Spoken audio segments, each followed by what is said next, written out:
The morning rush across the city of plural possibilities and Africa's most or foremost megacity is still very much on the high side with busy movement along the major routes in the state. But in spite of the usual build-ups which typifies Nigeria's commercial nerve center, it has remained the center of excellence, opening up countless opportunities and incredible possibilities for all to bear. Lagos is certainly on the move this morning, and it will do you a whole lot of good to drift along with it on the lane of positivity as you drive along. Okay, so I can tell you for sure 2024 is 33 days old, and that means taking bold steps towards striking gold should have begun by now. And if you are still surrounded by the rivers of doubt this beautiful morning, shake it up by taking action that would lead to the realization of your dreams. The words of St. Francis of Assisi may just be the wise thing that will propel you in taking action this year 2024. He says, and I'm going to quote him, "Start by doing what is necessary, then do what's possible, and suddenly you will be doing the impossible." End of quote.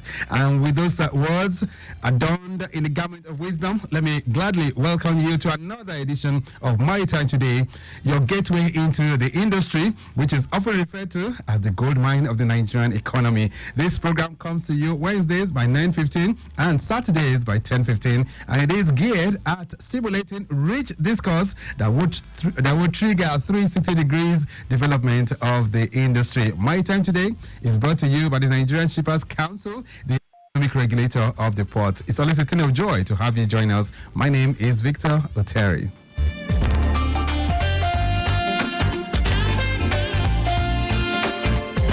All right, then, so on the program today, we'll be revisiting trade businesses to highlight where we are and how far we've come in Nigeria. So, how did we perform in the year 2023? What were some of the setbacks that we experience in a trading world, and of course the activities?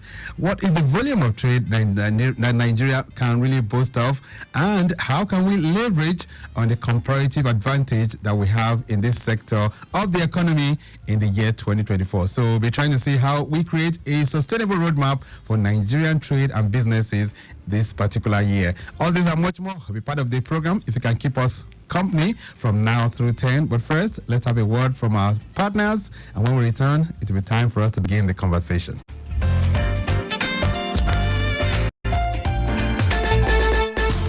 Nigerian Shippers Council, they to serve you well. No matter the problem, we go solve them for you. Yes, so the Nigerian Shippers Council, they feel in a parole now for every level. And as soon as goods, they move from port A, go enter port B with a measure within on a needle. For the Nigerian Shippers Council, we don't sharp proper to fit hear you wella, work with you wella, and help you fit serve your customers them better, no matter where them day. As we country port economic regulator, the Nigerian Shippers Council get every now to fit make government consider the problem when shippers them they face. Visit we office for number 4 or to buy your daily show your daily. Papa, email us for nsc@shipperscouncil.gov.ng. We website now www.shipperscouncil.gov.ng. Allow us on top 0818-888-8895 or 0703-584-6468. Nigerian Shippers Council with a meeting now for the port of Nanir.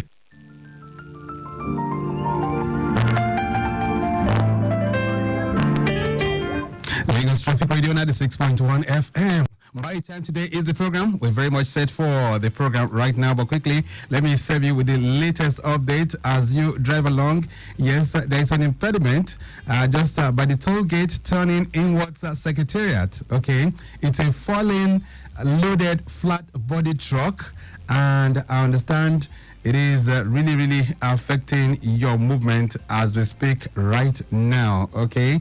Even though I understand offloading of the content is about to commence, but it's affecting you. Backlog is being cleared right now. Traffic managers are still on ground trying to manage the situation there, all right? So that's toll gate turning inwards at Secretariat. It's a falling articulated vehicle, and it's receiving attention as we speak right now. All right, Ikeja axis is very busy movement being experienced right now on Mobolaji Johnson Avenue from Old Tollgate inward 7-Up gate is busy. Billings Way is also busy as well. We have lots of activities there. 7-Up, we have some 7-Up truck drivers that are trying to gain entrance into their premises, so it's really affecting movement there. Billings Way to Secretariat intersection looking good, and then we can tell you traffic is also moving on Latif Jakonde Road from Omole Roundabout, proceeding through Wemco Junction, Agidingbe, Cadbury, and Mobile. We'll be serving you more helpings, but right now, let's bring you the latest gist in the maritime world. Tibidayo Anthony is taking us on that journey right now.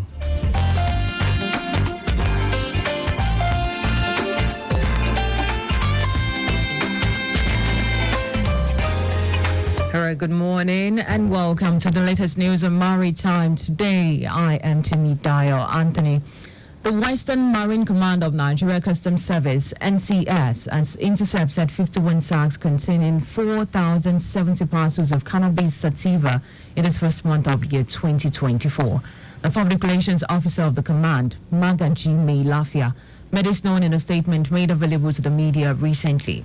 The Meilafia said a joint patrol team of the command received credible intelligence of the movement of a wooden boat suspected of transporting items around Moba seashore axis. Now, after a hot pursuit of the identified boat by officers of the command, the smugglers dived into the creek, abandoning the boat fully loaded with goods, he said. Now, according to him, the wooden boat powered by 40 HP engine was towed back to the command at Ibadan, Apapa, Lagos, and after careful examination was found to contain 4,070 parcels of cannabis sativa weighing 17.85 kilograms. Now, away from the disturbing world of contraband seizure, let's switch to another historic milestone of another large vessel betting on our shores in Lekki. Now, the federal government this week received the largest LNG-powered vessel at Lekki Deep Sea Port. Now, according to government, the deployment of the largest liquefied natural gas LNG-powered container vessel to Nigeria Deep Sea Port is in tandem with the country's commitment to the 2023 International Maritime Organization's greenhouse gas synergy that envisage a reduction in the carbon intensity of international shipping of at least 40% by year 2030. The Minister for Marine and Blue Economy, Adegbe Gaoyitola, disclosed this during the arrival ceremony of the largest LNG-powered container vessel, CMA CGM Scandola at Lekki Port, Lagos. Now, Oyetola, who was represented by the Managing Director of the Nigeria Port Authority, Mohammed Bello Koko, said government aligns with the global discourse, which said the reduction in the use of hydrocarbon.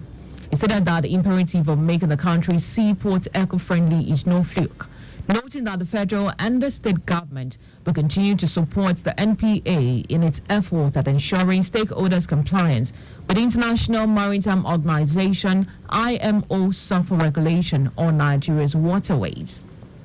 Oyetola said the government is taking concrete steps towards the procurement of necessary tools to enhance NPA's capacity for sulfur analysis, as well as put in place a sanction regime for vessels that contravene sulfur regulations. And finally, in the news, the British warship named HMS Diamond last Saturday repelled a drone attack from Yemen's Houthi group in the Red Sea. Now, deploying a Red Sea Viper missile system, HMS Diamond destroyed a drone, targeting her with no injuries or damage sustained to the ship or our crew. The British Ministry of Defense says these illegal attacks are completely unacceptable, and it is their duty to protect freedom of navigation in the Red Sea.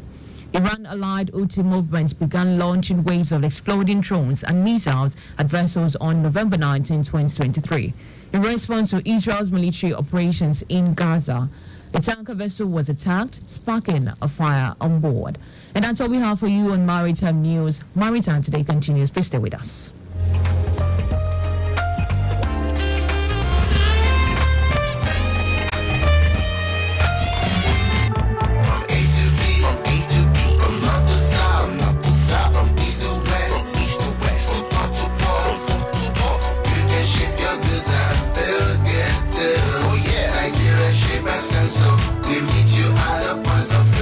The Nigeria Nigerian Shippers Council is now better poised with responsive systems in place to help you and other shippers get seamless, stress-free transition for your clients' goods from point A to B. Today at the Nigerian Shippers Council, timeliness, orderliness, transparency and efficiency is all we care about. Put your complaint through to our helpline 0818-888-8895. Visit us at number 4 Ayodele Lane, Apapa, Lagos. Or reach us on www.shipperscouncil.gov.ng.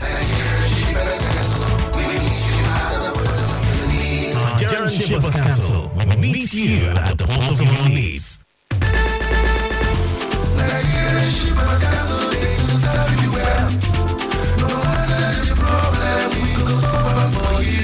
Yes, so the Nigerian Shippers Council is feeling a parole now for every level. And as our goods, they move from port A go enter port B with the measure within the need. For the Nigerian Shippers Council, we don't shop to fit hear you well, work with you well, and help you fit serve your customers them better, no matter where they day. As the country port economic regulator, the Nigerian Shippers Council get every now to fit make government consider the problem which shippers them they face. Visit the office for number 4 to buy your daily show your daily.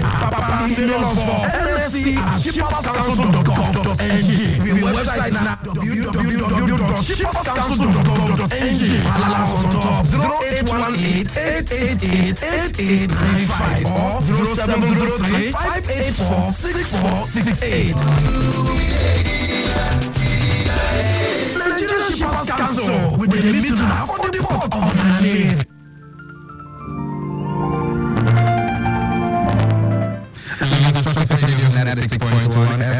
Maritime Today is the program.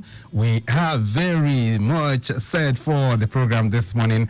My guest already on the line, but let me still let you know, if you are on the Lagos-Ibadan Expressway, precisely by the toll gate, that turning there inward Secretariat, we have a falling loaded vehicle, a fully loaded truck at that particular location.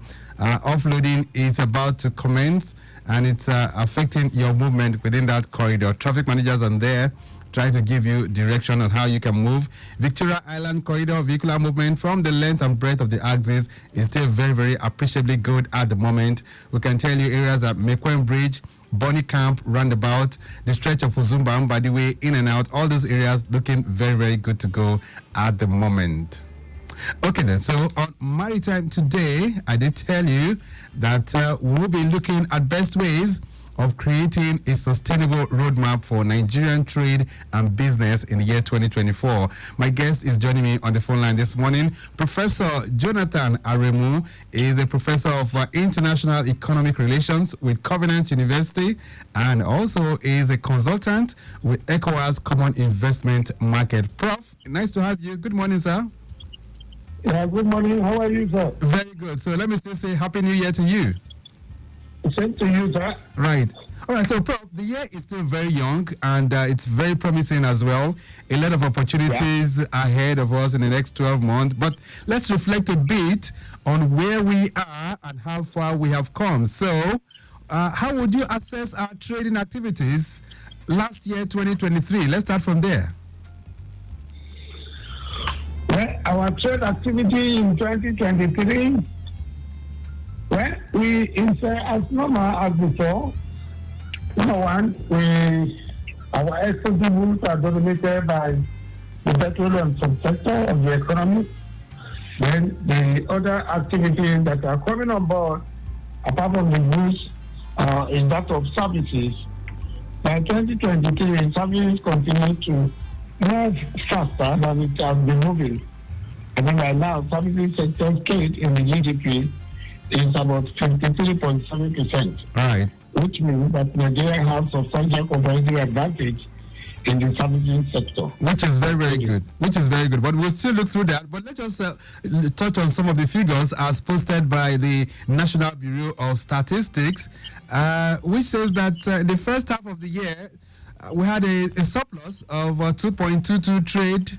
That's a surplus of 2.22 trillion. Saying that the first half of 2023, it says, for instance, the second quarter, exports stood at 13.5 trillion. and the total import stood at 11.3, so which gives us a surplus of 2.22 trillion. If you move to Q3, that saw like a leap to 18.3 trillion, which had a surplus of 1.83. So that must be cheering news for economics like you, Prof. Yeah. Well, it's a cheering news, but I would have want you or the National Bureau of Stability to go further with respect to the composition of what actually led to trade surplus. That is when you are going to actually know whether the country is faring or not. Right. Because the signals we are getting is that the manufacturing sector of the Nigerian economy is not actually having such a very good news that you wanted to project. Right. So I'm going to come back to that, Prof. I'm going to come back to that. Prof, I'm going to come back to that. Oh, you are coming back to that. Yes, I'm going to come back to that. But from your question of what NBS was looking at, well, the volume is what they are looking at, the volume of trade in connection to the import. But let's take this call. Hello there. Good morning. Yeah, traffic manager, good morning. Traffic manager Dabo, calling from Togate now. Right, Dabo. Yes. We did report that a trailer fell down. A loaded trailer that loaded some flour fell down at the turning point, if you remember. Right. I just want to give you the update now. Okay. Presently, the offloading is going on. We are trying to upload the goods so that we can be able to recover the trailer off the road. That's exactly what we are doing now. All right. Within the corridor now, the traffic is well managed. Okay. Inward from motorway, inward beggar now, I can confirm to you, our traffic is light. Right. And the other side of the road, from Togate down to motorway also, it's good to go for now. All right. The only thing we do is to conduct up that very turning point so that the next turn, the emergency turn, people can Answers that. and move to their different locations. All right then. Destination. All right. Thank you very much. As the events occur, I will keep you informed. I would appreciate that. Thank you very much, Dabo. Okay. Okay then, so it's just giving that update on that falling articulated vehicle and efforts are made to also get things going. But Prof, sorry for that interruption. So I'm just trying to let you know the indices that... interruption, you are doing your work. Great. So I'm just trying to let you know the indices has been given by the National Bureau of Statistics. So from the volume that we have here, petroleum products still ranks the highest in terms of our exports, 79%. Oil and gas taking the next step with 9%. And of course, we had some other services. So I'm just trying to give you a breakdown of that in terms of the volume. But you are saying that the posture might not be very, very encouraging despite these huge figures. Is that the case? Well, that's exactly what we are saying, that petroleum sector and oil and gas, they dominate the whole thing. I mean, these are the sectors of the Nigerian economy, yes. They be contributing to the GDP in terms of revenue. That's okay. But at the same time, the employment generation in those sectors is totally skewed to certain number of people that are there are not many. They don't employ as much as possible Nigerians. Right. So are we? So when I hear that, we are doing well here, that's why I usually say, what is the composition? So with this composition, you can now see that the manufacturing sector, which is the new sector of the economy, is not having to got a Chinese news to allow to be clapping our hands. And why is that so? Why are we in that? Why are we finding it very, very low with the manufacturing? It's very clear. It's very clear. It is clear because the manufacturing sector requires infrastructural facility to continue producing. Even God, before you can create anything, you can let there be light. If God cannot produce in the darkness, can manufacturing sector of Nigeria produce in the darkness? There is need for us to actually step up our infrastructural provision, particularly energy generation, so that the rising cost of fuel, which they are using to produce, and making them competitive in the regional and continental market, will be a thing of the past.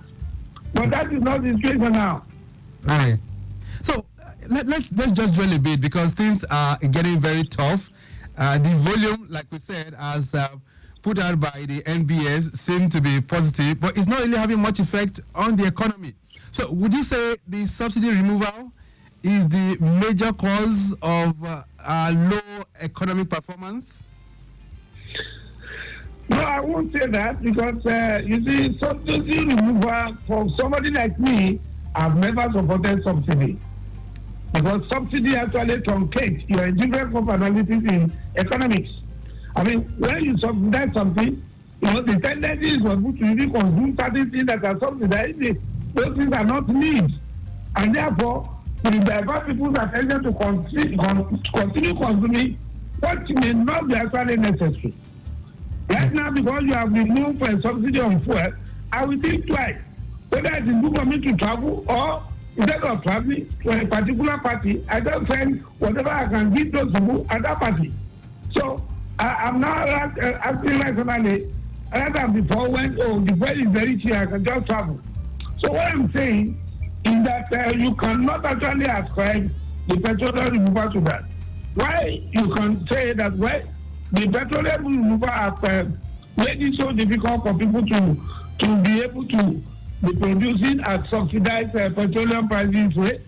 Well, the issue is that why should we be subsidizing fuel? Why not other things? So that is it. So I won't say that. Okay. I think what I'm saying is that let there be every other infrastructural facilities, let them be put in place. So let's put this in And perspective. So that's why. right. Hello. Yes. If there is light, it will discover that's electricity. If there is electricity, there will not be any need to be using diesel that's very expensive to produce. So whether you remove the petrol removal or not, that will not affect the cost equation of a producer. So they be producing at a competitive oil price with respect to other countries. All right. So, Prof, let's put it in proper perspective right now. So, for an economy to be said to be thriving, I mean, when we talk about international economics, what are the indicators? What are those things that we look at that will say, yes, this economy is buoyant? Well, that's a very simple question. The measurement of our economic performance is measured in terms of the macroeconomic policy objectives. What are the macroeconomic policy objectives? The employment level, right? The price level, the external balance, as well as the growth of the GDP. So when you look at all these four, these are the four basic macroeconomic policy objectives. Are people being employed or there is substantial unemployment?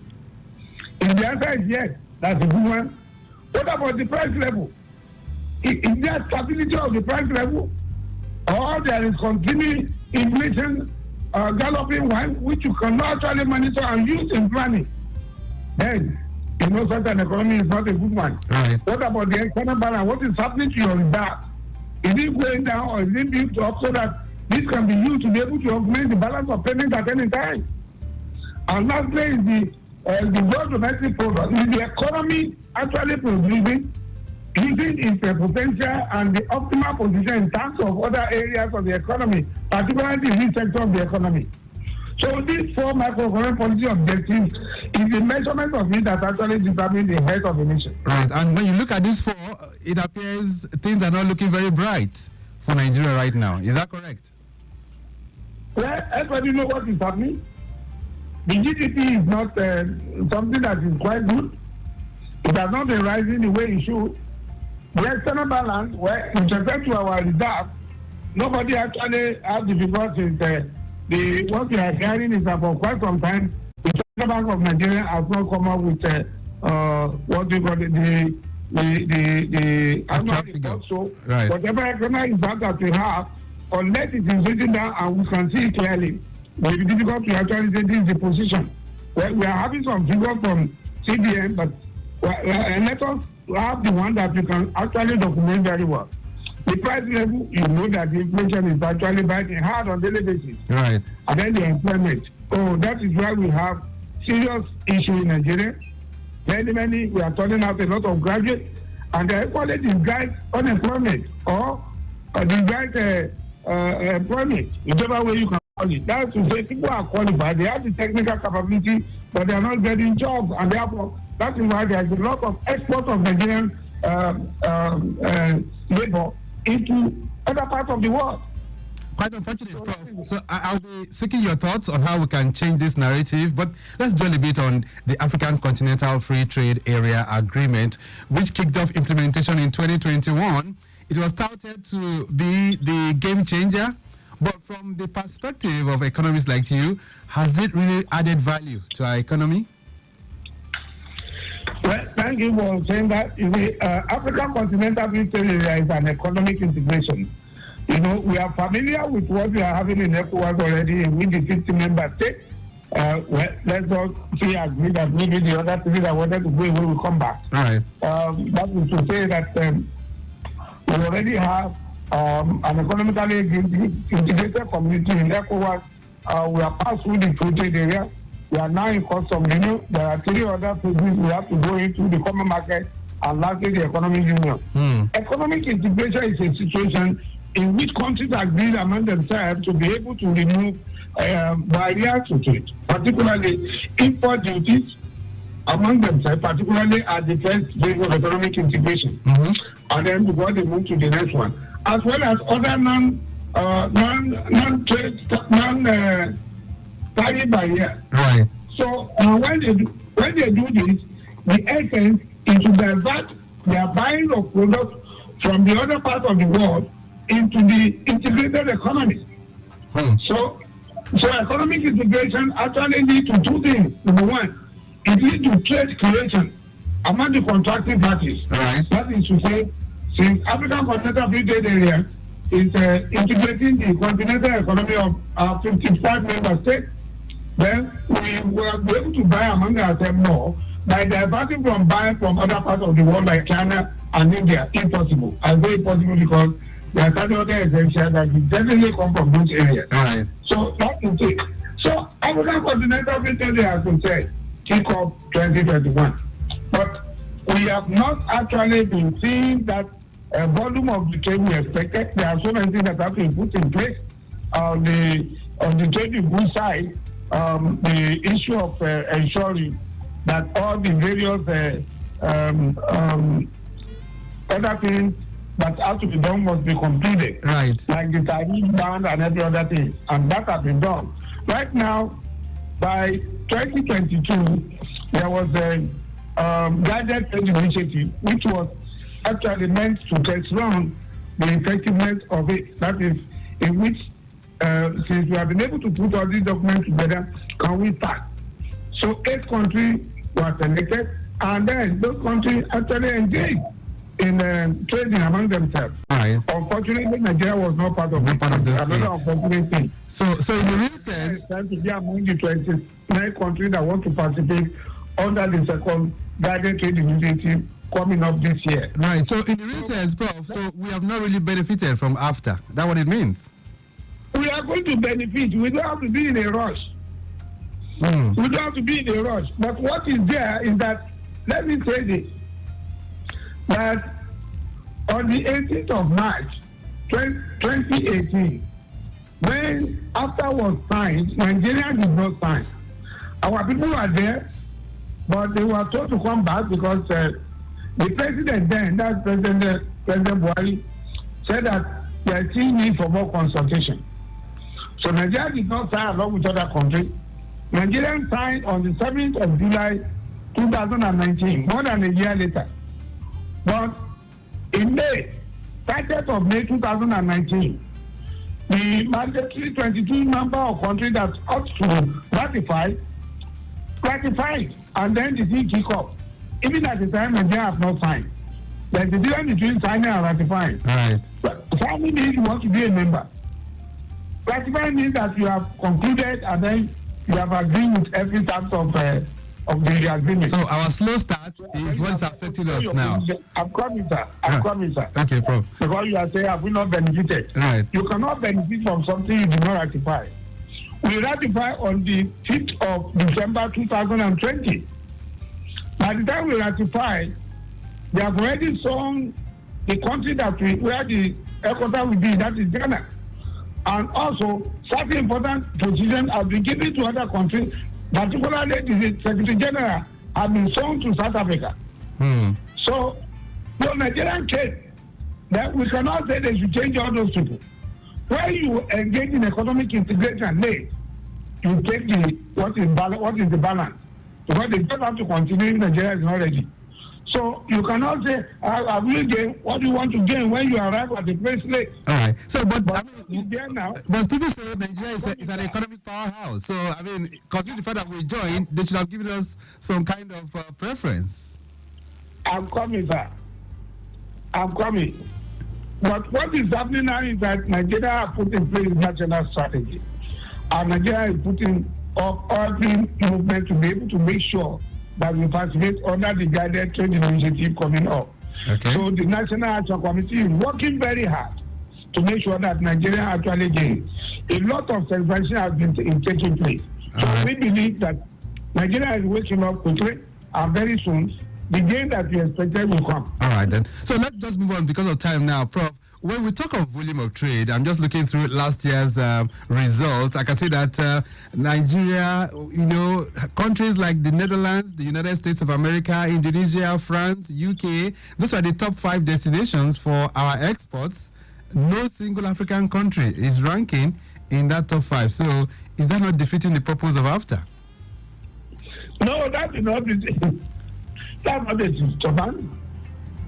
What AFTA is saying now is that some of those exports we are talking about, perhaps many of them will be able to enter African countries. So we are telling to all those developed countries of the OECD you are talking about, but what we are saying now is that with African Continental Free Trade Area, we may still be exporting to those countries, but we are going to have a greater opportunity to export to other African countries. So it's not any disadvantage. All right. It's just addition to the advantages we are having. Right. So let's project into 2024 now. What does the outlook look like as a professor of international economic relations? Prof, where should we be heading to? How can we resolve those the Hydra-headed challenges that we have in our economy to boost our trade? What do you think we need to do? Well, my friend, I already told you that if God the Almighty cannot do anything until He said that there be light, let them show that the infrastructure that is necessary to have light is available so that production can be done competitively so that we can be able to compete. Even if we talk about African continental until tomorrow, if the production cost is too expensive, Nigerian product will not enter any African country. So we shall be buying from the rest of the African countries. So let government be able to make sure that every infrastructural facility that is necessary is put in place. Either of the maritime sector, right, and as much as possible, the road transport, the rail transport, the air transport, and every other mode of transportation must be networked under what we call multimodal and intermodal traffic system, in which I'm exporting something to Kenya and I'm in my village. That particular product, I can give it to a caravan to carry it to a bus stop. So you carry it to the bus stop, a vehicle will take it and take it to Lagos. From Lagos, it's going to enter the ship.